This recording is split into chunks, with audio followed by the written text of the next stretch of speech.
Hi there, welcome to 2E AuDHD. I'm Joel, and this is my place to talk about what it's like to live when autism and ADHD are doing this in my head, and the complications of adding high intelligence on top of that, and what I'm going to do about it. Um, And this is my video about how being the smartest kid in the class messed up my life. Um, and I want to clarify something that has been a challenge my whole life. I recognize that I'm intelligent. It's just a fact. I have a measurably high IQ. In the past year, a really high number has been confirmed, measured by 2 different psychiatrists. So it's just a fact. But it's not who I am, and it doesn't make me better than anybody. I would take a kind person who doesn't know much over an arrogant genius any day, and so would you. So I just want to clarify, when I talk about being smart, I'm not bragging. It's just a thing. Just like if someone who is 6'3" mentions that they're tall, you don't say, "Oh, so you're better than me?" And that's my villain origin story. So some background, I taught myself to read before I started school. When I was in first grade, I was reading at college level. Skipped from the middle of first grade to the middle of second grade. So then I got to be the smallest and youngest kid in every class while having the highest grades in every class. Eventually, during high school, that all faded. I think a lot due to hormones, partly due to just plain exhaustion. And so in high school, I didn't take many really meaningful classes. I took the Look How Smart I Am classes. I missed chemistry. I look at that, back at that, and I'm still confused. And physics, they yanked me out of physics to take one more California history class. But 2 different algebra classes, geometry, one class just called math analysis, but I didn't take any classes that taught me a trade other than I took a small engine repair, like lawnmowers and stuff, class.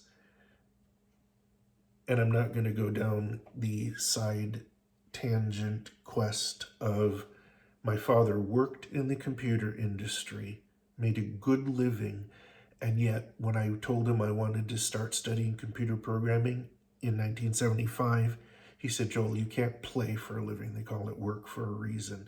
So he said, "Learn how to repair engines. They'll always have gas engines and you'll always have a job." But that's another whole thing about how I lost 17 years of experience in the computer industry very early on. So, but I didn't learn a trade. I didn't want to be a mechanic. I was never going to be a mechanic. And that's the only trade type job or class I ever took. After I got out of school, I tried to get into accounting, surveying, drafting, just by being smart and taking a single ROP job training type class, and that doesn't fly. So I worked in what I call menial mental jobs, proofreading or a little bit of bookkeeping, not accounting, just total up on a calculator, numbers. Just plain manual labor. I worked for a while, literally with a pick and a shovel, digging through Adobe and pulling out, rocks the size of your head so that someone else could come behind and do the challenging mental work of putting in all of the irrigation pipes, which is like playing with giant Legos, and it is so much fun because I did eventually get to do some of that. Finally, in 1994, I discovered web development 17 years later than I should have gotten into. Would have been programming, I would have been in web development 2 or 3 years earlier. But I got into web development, And then for 30 years, made a bit of a living most of the time doing web design. I was a super early adopter, and I did web design up until we went into lockdown because of the pandemic. And at that point, most people in web design that I ran into were born after I started learning it. But I never truly excelled. Uh, I just did what came easily, what was fun. There were enough solo business owners who needed a little simple website of the kind I could do, or a little bit of database integration and some stuff like that, web tools. And it was fun and easy, and that's what I did. But then, pandemic, lockdown, people didn't have money, so my work with um, small business owners shut down. And basically, I just retired. And during all of that stuff, I never really accomplished what I wanted to do. I never got really good at anything because when I was young, the only skill I needed to have, if you show up to first grade in a little 2-room schoolhouse in northern Wisconsin and you can read at college level, you don't have to actually do anything meaningful. Just let them hand you a book and you read for a few sentences and they say, wow.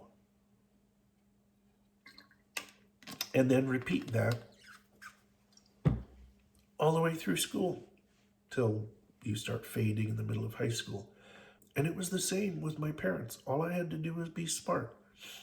To my parents, I was the smart one who didn't cause them any trouble. And so there I was. I got out of school. I had no marketable skills. I eventually figured out some kind of marketable skill, but every step of the way, I just kind of did whatever I bumped into. My first job, someone came to me, next door neighbor said, hey, they're hiring at Jack in the Box. And I said, oh, okay. And I went down and I applied because she told me there was a job. Not because I wanted a job or that I wanted to work at Jack in the Box, but I didn't go look for it.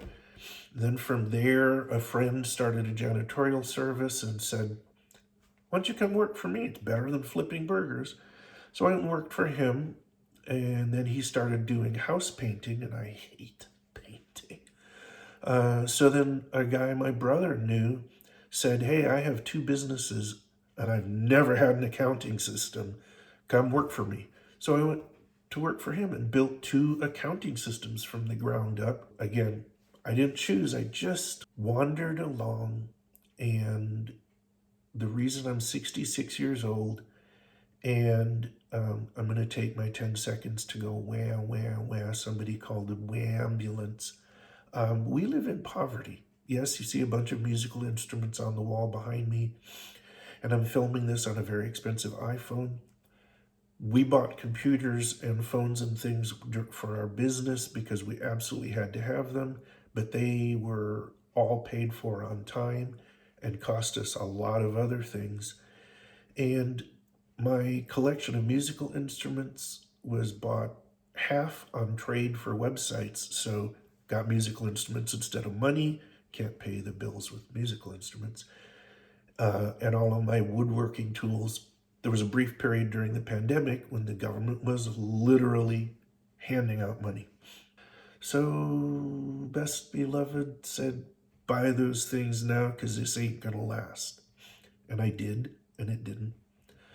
A major part of the reason that we have no money is because I never stuck with anything when it got hard and excelled at something other than being smart. I could learn anything quickly, so I just kept jumping from one thing to another. When the business got difficult and things slowed down or I had to turn a corner or something, it was easier to just jump ship and build another boat on the way across the ocean. And I've realized all of this along with so many other things in the last couple months, realizing I'm autistic and then realizing there's the ADHD added in, and then adding on the 2E, twice exceptional thing. And I have realized, digging into those things, realizing that when you're really smart, really young, you never learn to struggle. And you quit when things get a little bit hard, and it ruins things for you if you don't recover from it. And now that I understand that, I'm not afraid of hard work. I just can't fix something I don't see. And I see it now. And Sue and I went for a drive and talked, because that's how I function in a car moving. And we talked about 2 projects that I could do, big projects. And I need to, because sometimes I can be physical, but my brain ain't so good. So I wanted a woodworking project that I could do the planning while my brain is working and then just go do the physical stuff. But I also wanted a music project. When I can't be too physical, I have a mental project. And when I'm struggling a little mentally, I have that physical project. And I'm pretending that each of those projects is going to take 3 months because I can commit to that. They'll take closer to a year. But I'm not starting a project that'll take me a year of hard graft. I can barely start a project that'll take me 3 months. And the finished products are not the point. The point is to learn to struggle, to do something that I am bad at and do it wrong, waste some wood, waste time writing music that I eventually throw away, to be really bad at it and just keep figuring out what went wrong and fixing it, and then figure out what else went wrong and fix that, and just keep grinding away until someday I'm less bad, and then keep grinding away until I'm actually kind of okay, and then not bad at all, and then finally maybe I will be good at something that right now I'm not good at all. I want to learn to struggle. Some days I feel like it's too late, but I can't live like this anymore. So I'm going to commit to the struggle of learning to struggle. And I will keep you posted. So thanks for being here. I'm Joel. This is 2E AuDHD. And I hope I see you next time.